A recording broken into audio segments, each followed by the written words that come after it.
Halo semuanya, Assalamualaikum warahmatullahi wabarakatuh. Kembali lagi di channel saya semuanya.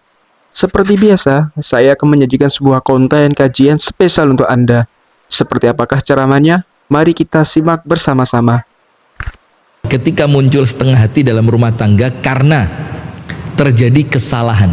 Jadi misalkan si suami pernah melakukan kesalahan, si istri pernah melakukan kesalahan, tapi rumah tangga itu alhamdulillah terselamatkan, tidak sampai terjadi perceraian. Ketika rumah tangga itu Allah takdirkan tidak sampai berpisah, tapi kemudian memunculkan si istri yang tidak 100% memaafkan suami, atau si suami yang tidak memaafkan 100% kesalahan istrinya. Nah, dan ini banyak terjadi kan? Wong dia pernah melakukan itu kok. Ya jangan tuntut saya sama seperti sebelumnya. Wong kamu pernah melakukan ini kok. Kamu pernah mengucapkan ini. Kamu pernah mukul saya. Kamu pernah mengkhianati saya. Kamu pernah membohongi saya. Jangan harapkan semuanya bisa kembali seperti semula. Ini ada dalam pepatah Arab begini. Amal akhta qad afaunaha. Adapun kesalahan telah kami maafkan. Akan tetapi tidak mungkin semuanya bisa kembali seperti semula. Jadi wa ammal hal falan ya'uda kama kan. Ammal akhta qad afaunaha wa ammal hal falan yakunu kama kan.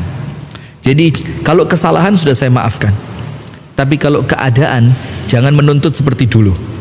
Sebelum terjadinya kesalahan. Nah, ini istilah kayaknya mewakili perasaan banget gitu loh. Amal akhta qad afaunaha. Kalaupun kesalahan-kesalahan saya maafin sudah. Tapi keadaan wa amal hal falan yakunu kama kan.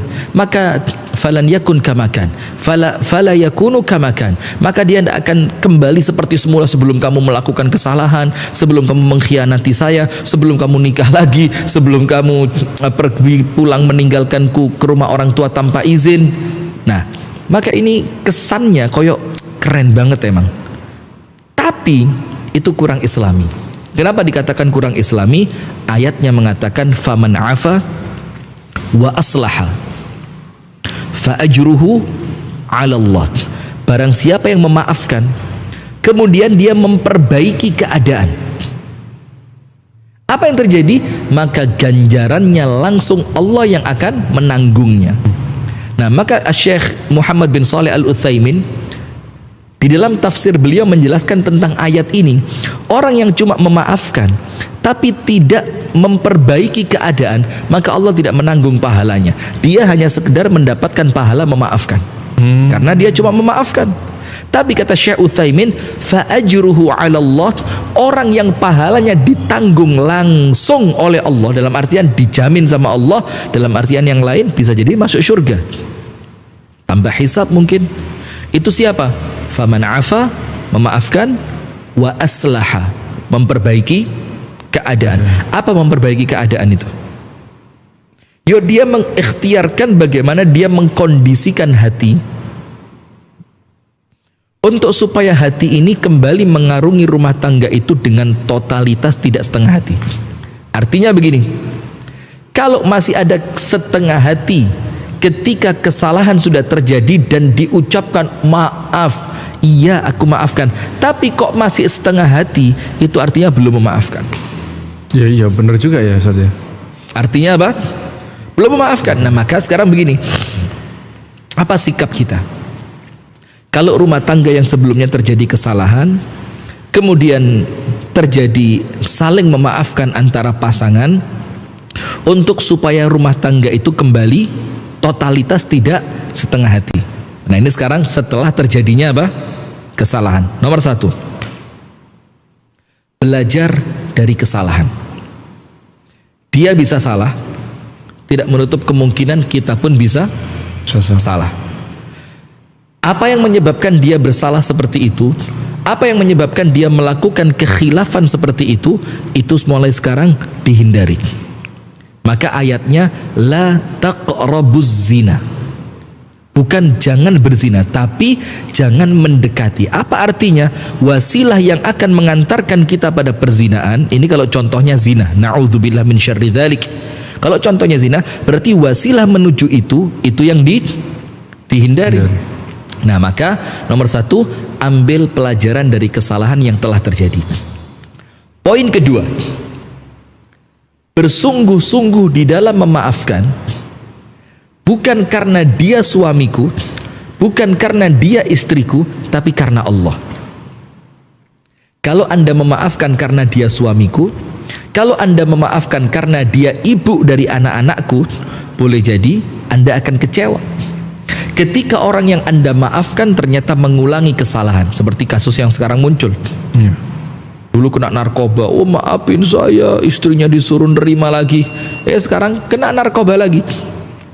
Kalau memaafkannya karena manusia, karena suami, atau karena istri, atau karena dia pasanganku, ayah dari anakku, ibu dari anakku, apa yang terjadi? Anda akan kecewa. Tapi memaafkannya karena Allah. Ketika Anda memaafkannya karena Allah, kalaupun kesalahan itu terulang, kalaupun pengkhianatan itu terulang, maka katakan qadarullah, ini sudah menjadi ketetapan Allah. Dan maafnya Anda saat itu yang Anda berikan kepada pasangan tidak akan sia-sia. Pahalanya sudah ditetapkan di sisi Allah. Jangan memaafkan kecuali karena Allah. Karena Allah memerintahkan, karena Nabi Muhammad mencontohkan, karena memaafkan itu mendatangkan keridhaan dari Allah.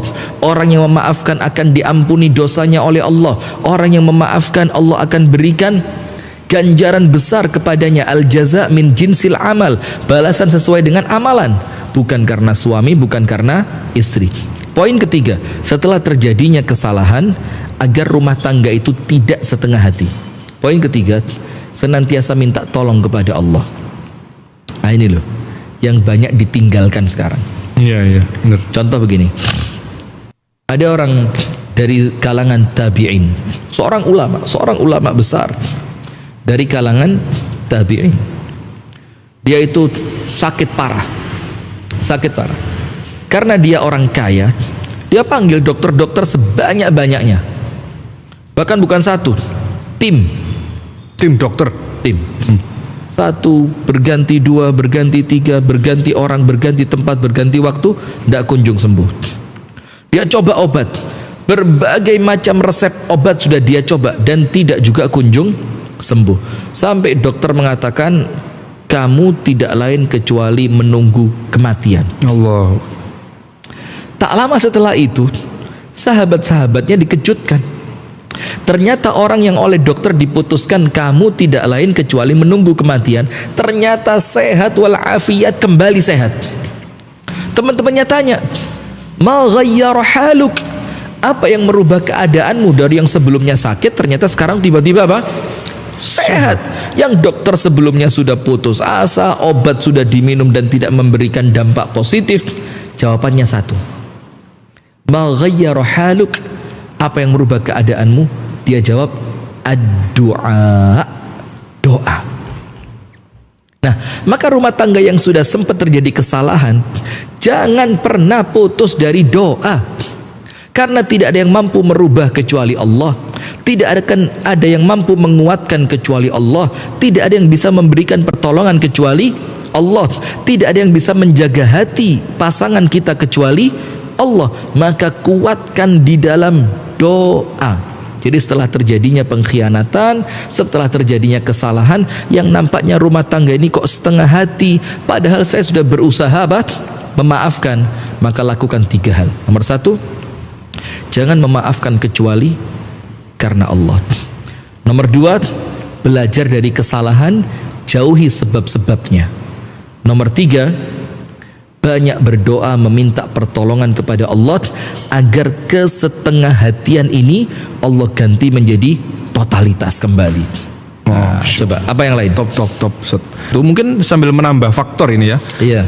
Ustadz, bagaimana kalau orang terdekat yang malah ngompor-ngompori, malah gembosi, sehingga membuat kekecewaan dan menjalani pernikahan menjadi tidak sepenuh hati atau menjadi setengah hati.